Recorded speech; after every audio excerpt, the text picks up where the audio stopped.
好啦，之後就講到 simple molecular structure 啦。咁其實咧就同所有嘅分子有關嘅。OK， 咁我哋會用 carbon dioxide 同埋 iodine 嚟做例子啦。Most non-metal element， 譬如 iodine 啦，or compound carbon dioxide has simple molecular structure。OK，they have the following characteristics。咁以下有以下特性嘅。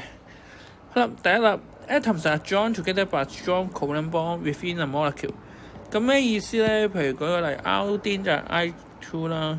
咁裏邊嘅 iodine atom 咧，其實就係咧由兩個組成啦，兩個 iodine atom 組成啦，中間就係咧 covalent bond 連係住嘅，即係第一句咁啦。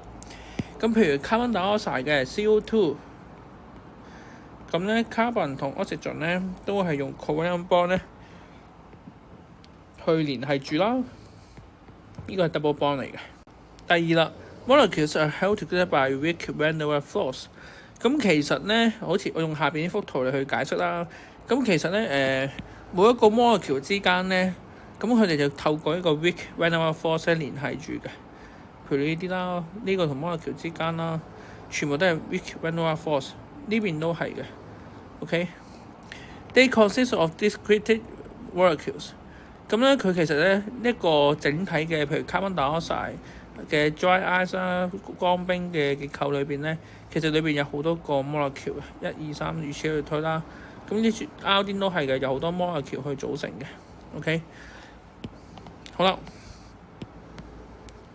咁咧下邊用咗兩個嚟做例子啦，分別係 dry ice 啦同埋 iodine。咁我先講carbon dioxide 嘅 dry ice 固體嘅狀態啦。Each carbon dioxide molecule consists of one carbon and two oxygen atoms。covalently bonded together。 咁正如我啱啱所講啦，其實佢裏邊嘅 carbon dioxide 咧就好似呢個情況咁啦，佢就係一個 carbon 啦，同兩個 oxygen 咧喺度 covalent bond 咧連接住嘅。Carbon dioxide molecule are held together by weak van der Waals force。 咁其實咧每個 molecule 之間咧，咁佢都會有個 weak van der Waals force 喺度咧吸引住嘅，互相吸引住啦，咁形成一個固體嘅狀態。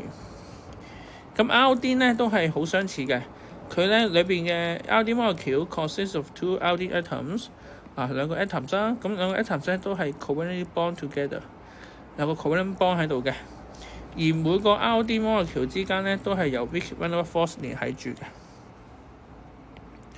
好啦，去到下邊啦，呢條問題啦 ，the sublimation points of carbon dioxide and iodine， 咁有兩個度數啦 ，carbon dioxide 就係-78 degree Celsius and iodine is 114 degree Celsius. Okay, respectively. Explain why iodine has a higher sublimation point. 咁其實咧點樣去解釋咧？主要就係我哋要比較下兩隻嘅 van der Waals force。OK， 咁原來 van der Waals force 嚟講咧，佢就係個 the size of molecule 越大咧，分子大小越大嘅話咧，個 van der Waals force 都會越強嘅，越大嘅。OK。咁我哋比較下咧，我哋知道啦，the surface area of iodine molecules are larger than carbon dioxide molecule。OK， hence a strong van der Waals force is resulted between the iodine molecules。但因為咧 iodine 咧，其實佢嗰個電子層嘅數目咧，會比 carbon 啦同埋 oxygen 多嘅，咁所以佢個 size 嚟講咧，都係會大啦。咁 size 越大嘅話，佢 van der Waals force 越大啦。That's why 咧，佢哋嘅sublimation point 咧都會高啲嘅，甚至乎個 melting point boiling point 都會較高嘅。